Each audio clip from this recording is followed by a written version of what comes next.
আপনাদের কি দাবি এবং এক দফা দাবি? আমাদের সেন্ট্রাল থেকে মূলত এক দফা দাবি তো দিয়েই দিয়েছে যে আমাদের মূল আন্দোলনটা বা মূল চাওয়ার জায়গাটা আসলে কোন জায়গায়।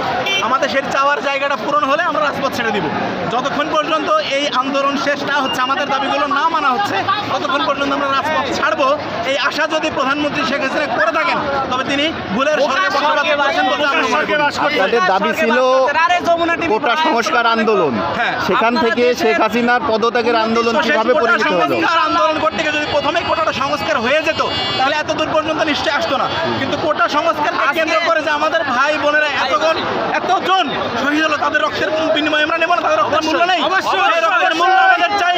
এই শেখ হাসিনার মদতে পুলিশ, র্যাব, বিডিআর, আর্মি সবাই নির্বিচারে সবাইকে হত্যা করেছে। এই হত্যার প্রতিশোধ, এই হত্যার দায় নিয়ে তাকে জনগণের সামনে ক্ষমা চাইতে হবে এবং তাকে তার গতি ত্যাগ করতে হবে।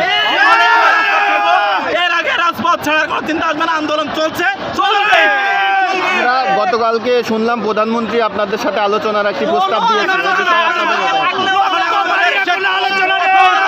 শেখ মুজিবের মতো বলতে হবে এই রক্তের দাগ পেরিয়ে আমরা আলোচনায় বসতে পারবো না, এটা আমাদের চাই না।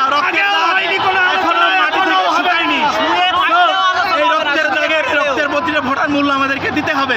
কিভাবে দেবেন একটা তো তিনি জানেন, কিন্তু এর মূল্য আমাদের চাই এবং না পাওয়া পর্যন্ত এই আন্দোলন চলছে, চলবে। গতকালকে